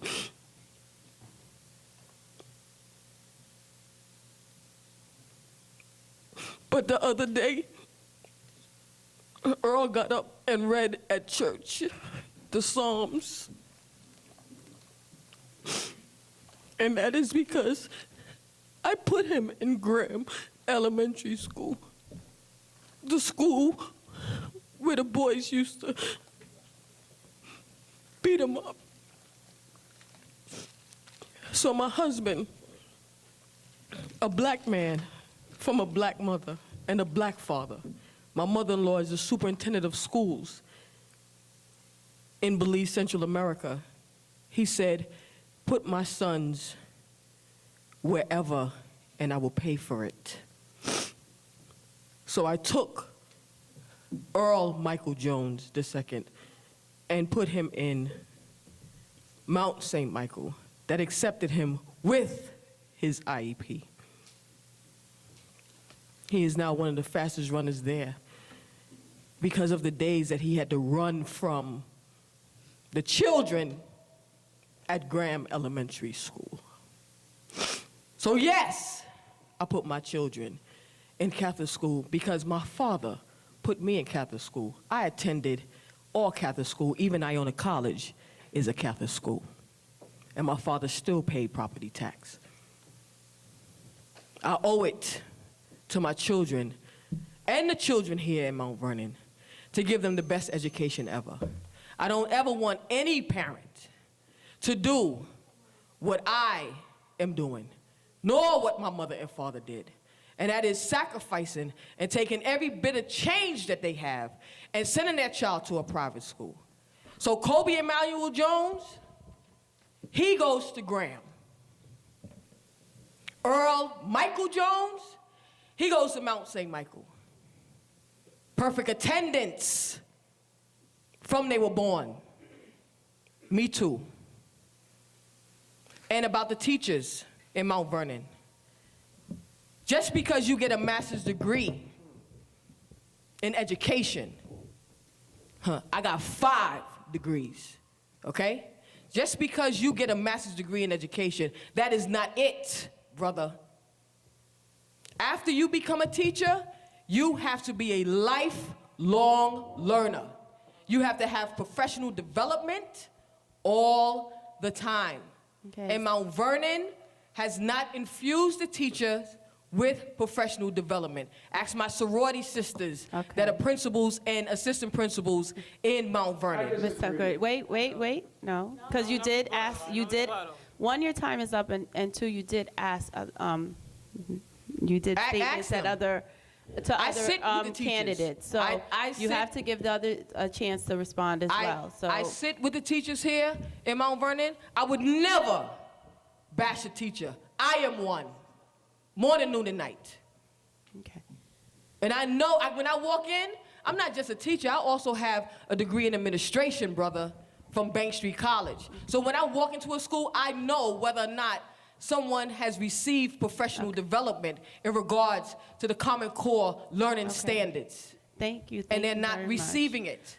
Okay. So I'm not saying that the teachers do not know how to teach. What I am saying is that professional development needs to be infused into the high standards that are being set for our educators. Ms. Ferguson, do your children go to Tucker Hill Public Schools? No, sir. I have two daughters. My one daughter is at Binghamton. She's a junior. God willing, she'll be done in a semester. And the other one goes to Fieldston. So that means, Mr. Keller, that I pay. Yes, she did. My daughter went. Mr. Keller, I don't apologize. Like you, Mr. Keller, I want to ensure that my children have the best opportunity. So I actually see myself as triply taxed. That is, I pay my taxes, I don't claim tax certiorari, and I pay my taxes, I pay my daughter's tuition, and I volunteer on this board. So I see myself as paying triple taxes, Mr. Keller, because I am still in the race trying to rebuild my community. That's what I'm doing. Okay, thank you. Should we have them finish answering the question for Mr. Keller? Have another question? Another question. I've lived in Mount Vernon over 30 years, and I'm a little concerned. I hear you talking a lot about the superintendent. Is it interim superintendent, if I'm not mistaken? And my question really is about board members who work with the superintendent, regardless of if you like or dislike them. And I want to know how you're going to hold them accountable, because I think, for me, that's the trustee's duty should involve. How you're going to make the taxpayers of Mount Vernon proud that they've already voted in their tax dollars, and also how you're going to control the increase in taxes, because nobody has that type of money to keep throwing bad after good. People have already voted that money in, and so I'd like to know what your stances are on how you're going to work with the new superintendent. I'm not concerned about an interim superintendent and what she's going to leave in place, or, okay? I'll leave it at that. I'd like to take that question. I'd just like to say that, and this is my perspective now, because the board has not voted on this, so I'm going to give you my view of how I see this happening, and that is that I have done, I think, an outstanding job of working with everybody on the board. This is my 4th year on the board, and I've demonstrated quite effectively, I believe, that I can work with everyone. So it doesn't matter that you like or dislike the person. That's not the point. The point is, are we working on objectives? Are we looking at the evidence? And are we making sound decisions based on the evidence? So my idea is that we would hire, because right now we have a deficit in terms of human capacity in, we don't have a curriculum person in the central office. My idea is that we would hire someone with that capability, with the potential of becoming or hire or identify, with the potential of becoming superintendent. So that person can work closely with Mrs. Johnson for the next year that she's interim, that we can have a seamless transition for next year. That's what my hope is. And that we would continue, because I believe I've tried really hard to do this, to be really judicious in how the dollars are spent, and making sure that we are looking at how money is spent, how we're prioritizing, and how we are making decisions. Because I understand, I really do, because it's the same thing for me, for my family, that we cannot afford to just keep, spending money like that. So we have to make sure that the money that we're spending is being wisely spent and that we are seeing results for that money. So if we have identified goals, identified objectives, as a board, we are measuring those. And the conversations that we're having on a monthly basis should surround how are we doing with those objectives? What did we do this month that advanced us even a little bit towards achieving what that goal represents? And that's where I'm hoping that this board will finally end up, is that we can have conversations that's not about whether it's a foot or a trunk, but that it's an elephant.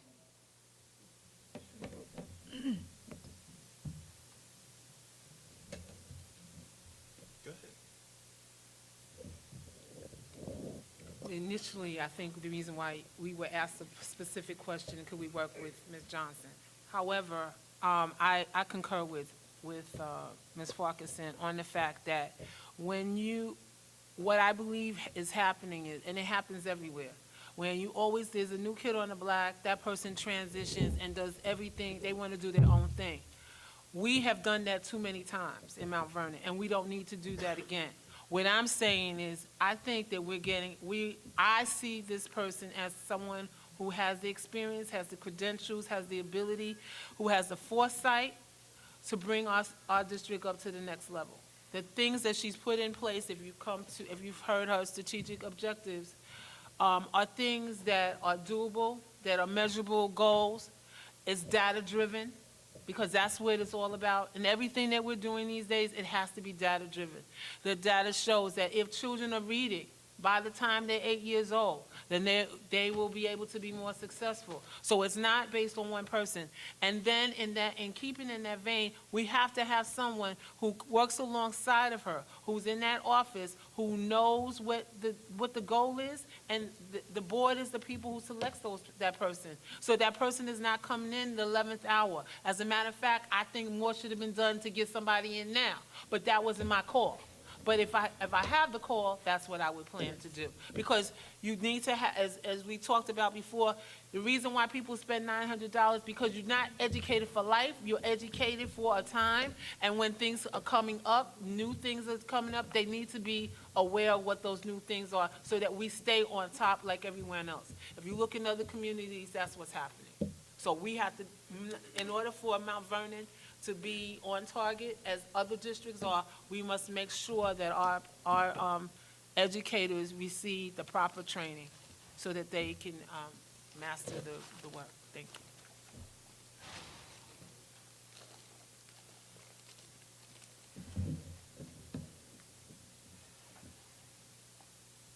Okay, it's wrap-up time.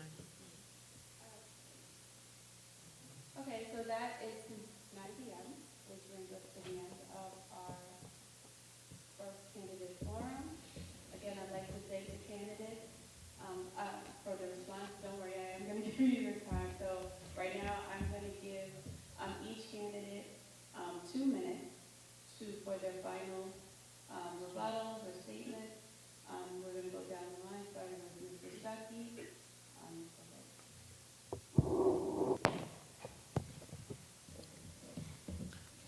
We're coming up on another year of an election to vote on candidates who each and every one of you feels should represent this district. You hope and you pray whomever you put into office winds up doing the job that you put them in to do. You hope and you pray that we will wind up, or they will wind up, doing the right thing for the taxpayers and for the children. Sometimes it doesn't go that way. Throughout history, many have come and many have gone and left us in the predicament that we are in now. It wind up saying that over 40 years ago, from many, Mount Vernon has been the dumping grounds. Mount Vernon have not given up the true education that it should have been given up. We had the best vocational, I'll say one of the best vocational programs here in Westchester. Throughout times when I have asked the question, can we bring them back? It has been always been said no. Until recently, I found out that that is not so. We can bring back our vocational programs. The only thing that stopped those vocational programs was those teachers being certified. And the certification is to make sure that they had OSHA certification, and that was it, OSHA certification.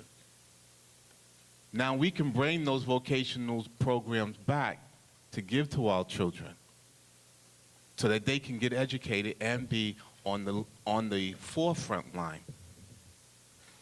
I'm asking you to come out and reappoint me for another term. Thank you.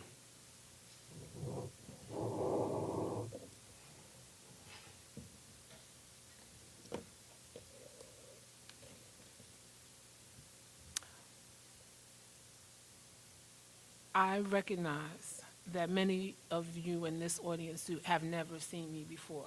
But I will say to you that I am not someone who's new to this community in terms of my activities. I have been very active. I've been active in the Mount Vernon Parent and Community Forum on Education. And one of the things that, the reason why I joined that organization is because my heart was so touched by the fact that their one issue was to get the parents involved. I was raised by two parents who loved me, who cared about me, who were active in my education. I know and recognize the importance of it. The data shows that. The data shows that. When children's parents are involved in their education, they academically are more successful than others. Not only for themselves, but you bring along the other children. I cannot stress that anymore. So when I think about being part of it, it's not because I want to do something. I've actively been involved at meetings. I've gone to other schools. I've been part of events. Why? Because I care. Not because I had to. Because I love children and I want our children to be successful. When I tell you that I'm going to do something, you can believe it. You can bank on it. And I think that you need to hold this community accountable. You need to hold the people on this board, because when I go to those meetings and I see people come out, they're reactionary. Something goes on in your school, you're there. But every day, these children are our kids, and we have to be consistent with them if we want to see change. Hold the people you vote for accountable. They work for you, whether they volunteer or not. Thank you.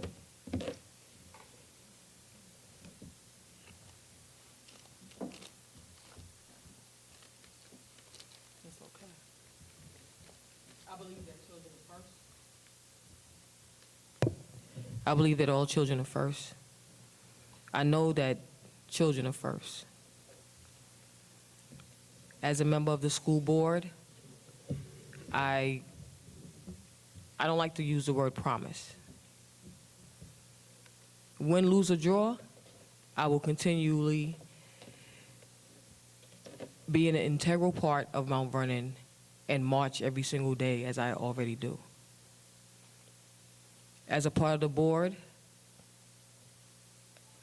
I will assure that I bring programs to Mount Vernon that will uplift not only the parents, but the students and the educators. Because currently, right now, I don't think anyone is happy, except for in pockets. And so we need to make it an epidemic where everyone here in Mount Vernon are extremely ecstatic about the educational system, whether you being in it or a part of it, as well as seeing it.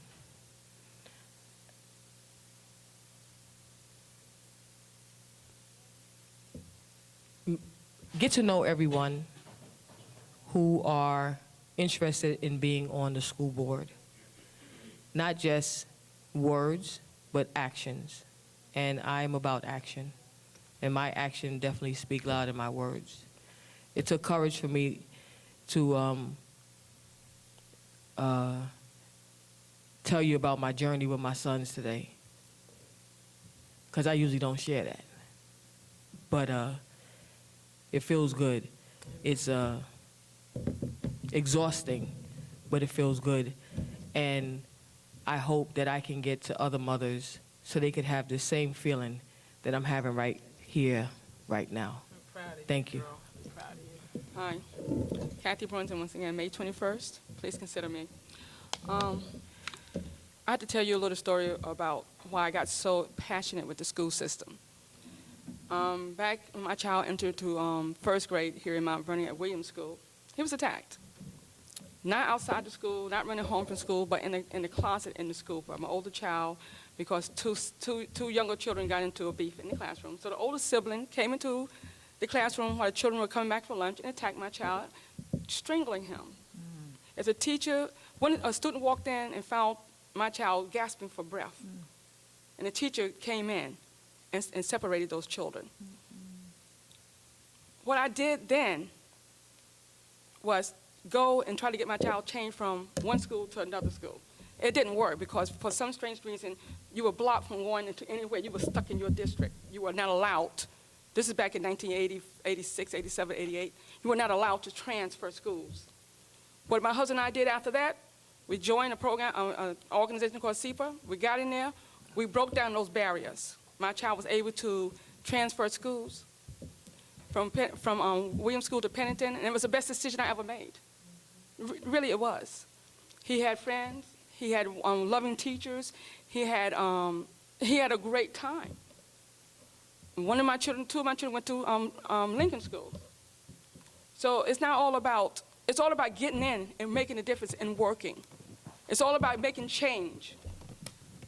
Making change. And if you can't make the change, create the change. I'm all about creating the change today. I'm all about improving our schools. One of the benefits of being on the board is that I have a record. So I have been on the board for the last 4 years. And you have witnessed my performance on the board. I believe that I've conducted myself every day with integrity. I believe I've demonstrated a sound understanding of my role as a board member. I believe that I have been faithful to the requirements of my position, and I've really been committed to working on behalf of children to improve outcomes for children in Mount Vernon.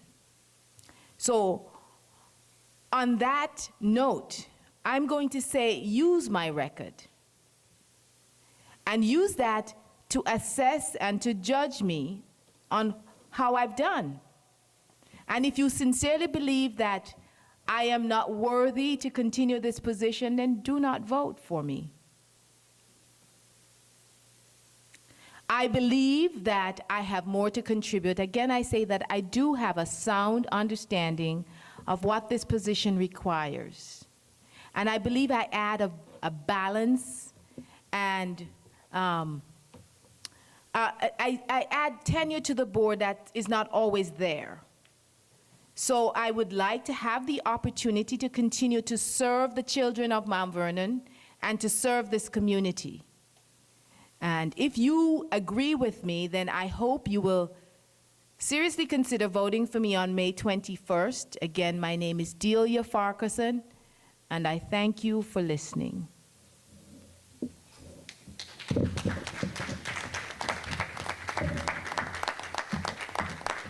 Okay, again, thank you, candidates, for being able to attend this evening and for answering our questions.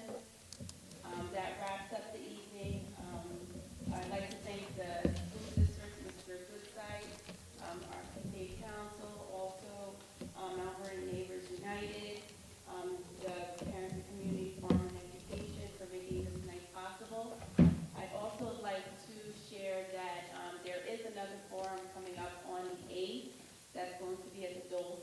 calendar. So if there's anything that, you know, we may have not covered tonight, or if there's any further questions you have, excuse me, please, it's gonna be at 7 p.m. at the Zilda Center, being held by the NAACP. If not, we also have Mount Vernon High School having their Tuesday, May 14th. May 14th, and that also starts at 7 p.m. And the last forum before elections will be the 16th at Greater Centennial, and that begins at 6 p.m. So if there's anything we didn't cover this evening, feel free to attend one of those forums. And again, thank you very much for attending this evening, and have a good night.